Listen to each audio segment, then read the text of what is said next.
Hello friends, welcome to course GUI application development using VB.NET. In this lecture, we will learn how to design VB.NET application using existing namespaces and user-defined namespaces. Namespaces significance. Namespaces organize the object defined in an assembly. Assembly can have multiple namespaces which can in turn contain other namespaces and classes. Namespaces prevent ambiguity and simplify reference when using large group of objects such as class libraries. After completion of this lecture, you will be able to develop a .NET program using existing and user-defined namespaces in VB.NET application. Namespaces. Namespaces make it possible to organize the thousands of .NET Framework objects and all the objects that VB programmers create in the project so they don't clash. The most common VB.NET namespaces are used by most programmers is to tell the compiler which .NET Framework libraries are needed for a particular program. When you choose a template for your project, such as Windows Form application, one of the things that you are choosing is the specific set of namespaces that will be automatically referenced in your project. This makes the code in those namespaces available to your program. Friends, now we will see how to implement the user-defined namespaces in Visual Studio and what are the different existing namespaces available. For that, I will require to use Visual Studio. This is my Visual Studio window, and here I will click New Project. So when I am clicking the new project, I will get these variety of namespaces. These are all predefined namespaces available in Visual Studio. Now, as per the requirement of user program, he will select the particular namespace. In Windows Form application, user will be able to design his Windows Form application and the things which are required for the designing of that application will be provided to that user. So this is happening only due to the proper selection of namespaces. So we are having these variety of namespaces automatically available in the .NET framework. Okay. So as per user requirement, he will select the required framework. Now this I will select the console application, and here I can give the name console application 1. So I will click here OK. I can also change that name.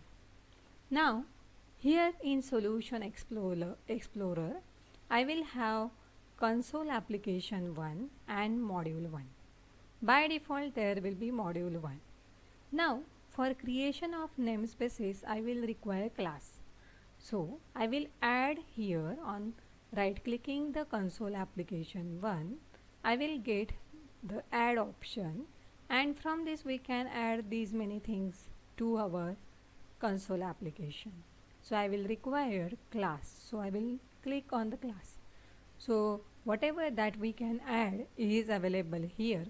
So I will have the class that I want to add. Now here I will give name to my class as a my name. So this is the name of my class. So I will click add. So that particular class will be added here. Now here you can have two windows. This is module 1 window and this is the class window. In class window we can write public class my name, and here we can have the module, the procedure for the module. Okay. Now here I will write here the first I will write the part of my name. So this is my area where I will define my namespaces. So I will write here namespaces, and I will give some name to my namespaces. Let us say books. Okay, so this is the name given to my namespaces. You can give any name to your namespaces. Now here the public class my name. Actually you can keep this particular class name as it is, or you can change it also. Let us say I have author. Okay, now after end of class there will be end of namespaces, so I will write end namespaces. So this line will go. Okay, now in our class I will declare one function, so that will also be public sub, and suppose I will write print my name, and here I will pass some string, so that name will get displayed.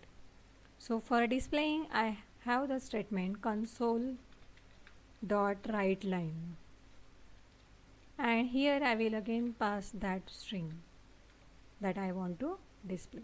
So this is what I have created one namespace. In that I have declare or define one class, public class. In that I have defined one function print my name, which is also public. Now I want to use this particular class and function and namespace in my module. For that I will require to import my namespace. So for that I will write imports, and here I will have these three options: console1, Microsoft and system. But actually mine is console application 1 dot. Now it required to specify the name of namespaces. So books is the name of my namespaces, so that is imported to my module 1. Okay, now here what I will do, I will create one object of my class. So for that I will use dim obj1 as new. Now here the name of my class is what, author, so I will use that author, and here I will use the object of my class for printing some particular name of author. For that I will use obj1 dot. Now I will use my function name is print my name. So obj1 and dot my name, and here I will pass some author name. Let us say Sheetal. So here print my name is the name of our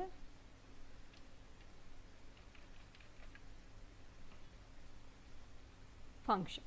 Okay, so I will now save this particular program and run it. Oh, so here it will require to press one key from the user. For that I should write after my here I will write down console dot read line, so that it will wait for one key press. So I will save this again and run it. So it will display the author name and it will wait for my one key press. Once I will press it, it will come to the code window.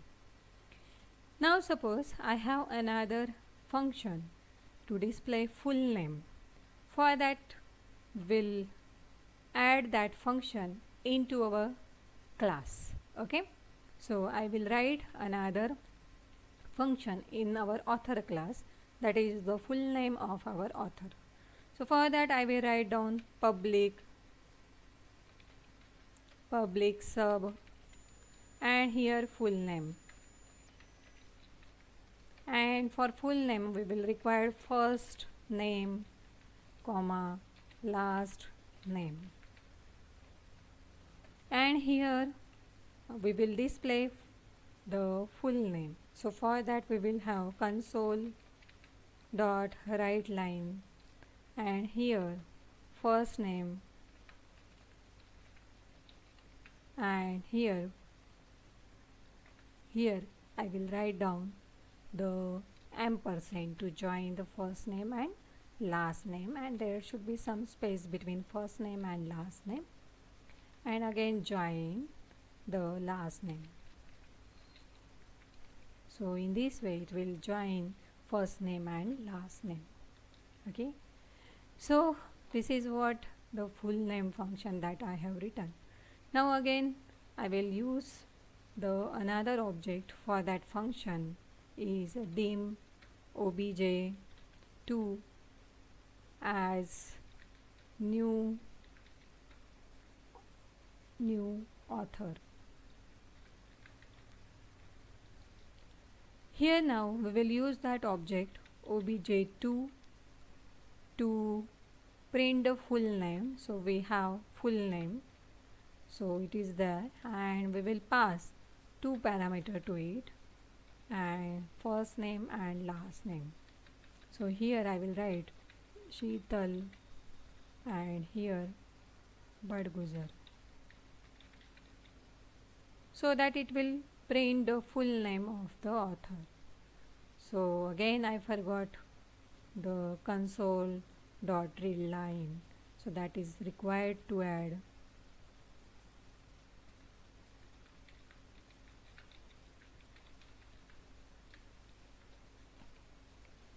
So we will save it, execute it. So this is the full name of the author. Now we will perform addition of two numbers. For that again I can define the function in the same class or in the different class, in the same namespace or in the different namespace. Okay, so I will write function in the same class and in the same namespace. Okay, so I will take another function public sub add. For that we will require two parameters again, and it should display sum of that two numbers. So console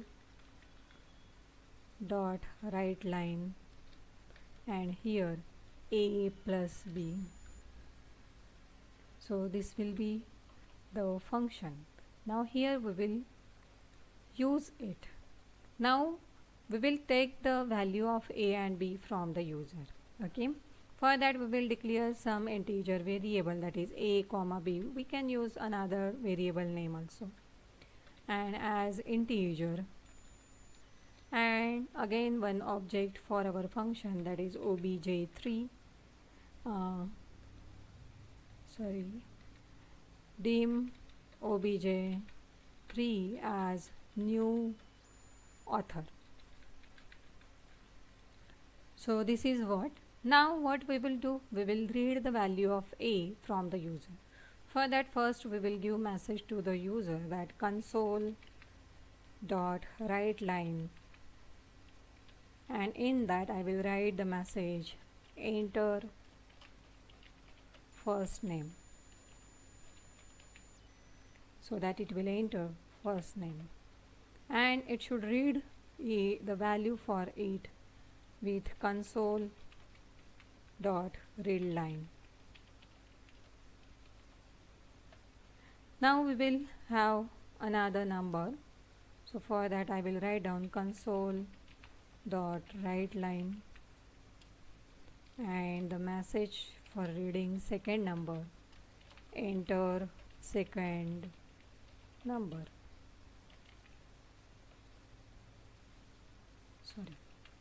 first number. Now here we will read the value b is equal to console dot read line and the empty brackets. So this will read the value of a and b. Now we will use our object obj3 dot add, and we will pass the value of a and b to it. Okay, so let us save it and execute it. So this is the author name, this is full name. Now it will give a message to enter the first number, let us say it is 34, second number is 5, so that it will give the answer. Again I forgot to write console dot read line so that it will wait to display the output. This is the author name, full name of author, and the first number and the second number, and this is the result of addition of two numbers. So friends, this is all about the use of namespaces. We have learned the user defined namespaces and how to use it. Okay, hope that you all have understood. Thank you all.